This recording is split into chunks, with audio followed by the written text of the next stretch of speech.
Welcome friends, welcome to our channel My First View.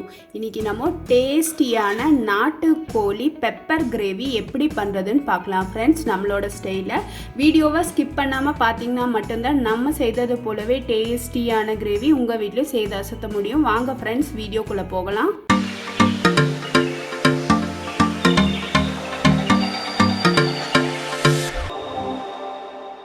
இங்கே நம்ம ஒரு பேன் வச்சுருக்கோம். அதில் 1 இன்ச் அளவுக்கு ஒரு பட்டை வச்சுருக்கேன்.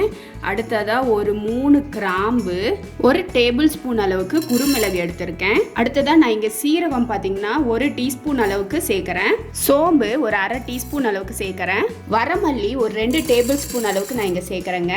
நீளமான வரமிளகா ஒரு 4 எடுத்திருக்கேன். இது பார்த்தீங்கன்னா காரமாக இருக்கிறதுனால நான் 4 எடுத்திருக்கேன். ஏற்கனவே குருமிளகும் சேர்த்திருக்கோம். உங்கள் காரத்துக்கு ஏற்றாற் போல் நீங்கள் வரமிளகாயை சேர்த்திக்கோங்க.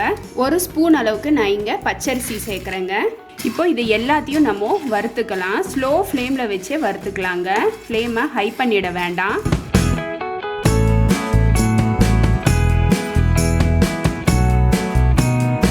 நல்ல ஒரு மணம் வர்ற வரைக்கும் வறுத்துக்கணும்.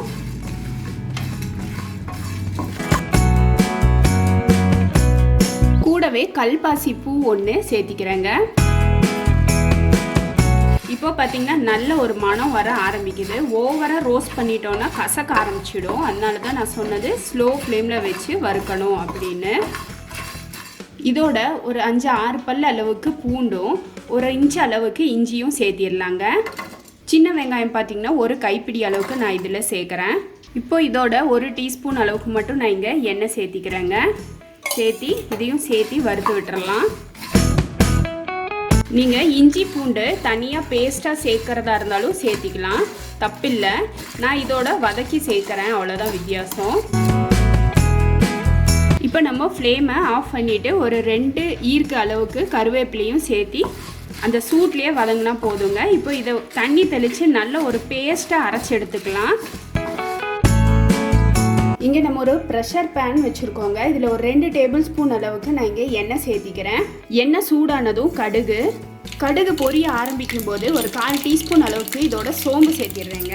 அடுத்ததாக சின்ன வெங்காயம். நான் இந்த சின்ன வெங்காயம் பார்த்திங்கன்னா கட் பண்ணல, குட்டியாக இருக்கிறதுனால அப்படியே போட்டு வச்சுருக்கேன்.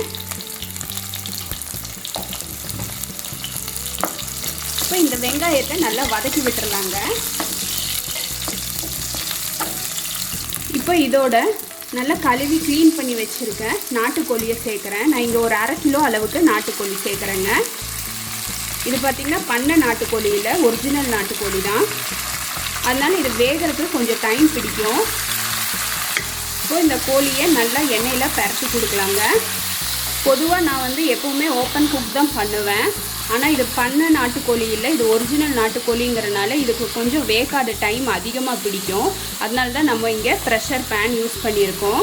உங்களுக்கு பொறுமை இருக்குன்னா நீங்கள் ஓப்பன் குக் கூட பண்ணிக்கலாம். ஒரு 1/4 டீஸ்பூன் அளவுக்கு மட்டும் நான் இங்கே மஞ்சள் பொடி சேர்த்திக்கிறேங்க. சேர்த்து நல்லா கலந்து விட்டுடலாம். பார்த்திங்கன்னா இந்த சிக்கனில் இருக்க தண்ணி எல்லாம் வெளியில் வருது. இப்போ இதோட கட் பண்ணி வச்சுருக்க தக்காளி பழம் சேர்த்திடுறேன். பார்த்திங்கன்னா நான் 2 தக்காளி பழம் எடுத்திருக்கேன். நல்ல பெரிய சைஸாக 2 எடுத்திருக்கேன். இதையும் சேர்த்து நல்லா கலந்து விட்டுடலாம். நான் இங்கே ரஃபாக தாங்க கட் பண்ணியிருக்கேன், பொடி பொடியெல்லாம் கட் பண்ணலை.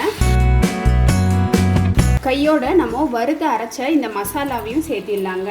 இப்போ இந்த மசாலாவோட ஒரு தடவை நல்லா புரட்டி கொடுத்துடலாம். இப்போ இதுக்கு தேவையான அளவு உப்பு சேர்த்திடுறேன். அதே போல் வேக தேவையான அளவு தண்ணி இதெல்லாம் சேர்த்து ஒரு தடவை கலந்து விட்டுட்டு ஒரு 10 விசில் போல் விட்டுடலாங்க. ஒவ்வொரு நாட்டுக்கோழி பார்த்திங்கன்னா 10 விசில் விட்டாலும் போதாது. அதனால நீங்கள் வாங்குகிற நாட்டுக்கோழியை எவ்வளோ விசில் விடுறதுன்னு கடைக்காரர்கிட்ட கேட்டிங்கனாலே சொல்லுவாங்க. இப்போ 12 விசில் விட்டு இப்போ ரெஸ்டிங் டைமும் கொடுத்தாச்சுங்க. இப்போ நம்ம ஓப்பன் பண்ணி பார்த்தோம்னா பார்த்திங்கன்னா சூப்பராக சிக்கன் வெந்திருக்கு. நம்ம 2 ஸ்பூன் அளவுக்கு தான் எண்ணெய் விட்டோம். பார்த்திங்கன்னா சிக்கனில் இருந்த எண்ணெய் எல்லாம் நல்லா பிரிஞ்சு வந்திருக்கு.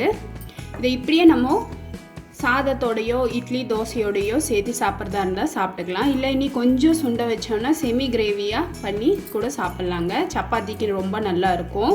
சிக்கன் பாருங்கள் எந்தளவுக்கு சூப்பராக குக் ஆகிருக்குன்னு. இப்போ கடைசியாக கருவேப்பிலையை கட் பண்ணி வச்சுருக்கேன், அதை இதோட சேர்த்திடலாங்க. சேர்த்து நல்லா கலந்து விட்டுறலாம்.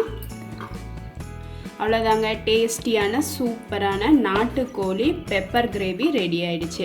நம்ம செய்த இந்த ரெசிபி உங்களுக்கு பிடிச்சிருந்தால் லைக் பண்ணுங்கள், ஷேர் பண்ணுங்கள், மறக்காமல் மை ஃபர்ஸ்ட் வியூக்கு சப்ஸ்கிரைப் பண்ணுங்கள் ஃப்ரெண்ட்ஸ். பெல் ஐக்கானோட ஆளுங்கிற ஆப்ஷனும் கிளிக் பண்ண மறந்துடாதீங்க. வீடியோவை ஸ்கிப் பண்ணாமல் பார்த்ததுக்கு ரொம்ப ரொம்ப நன்றி ஃப்ரெண்ட்ஸ். தேங்க்யூ.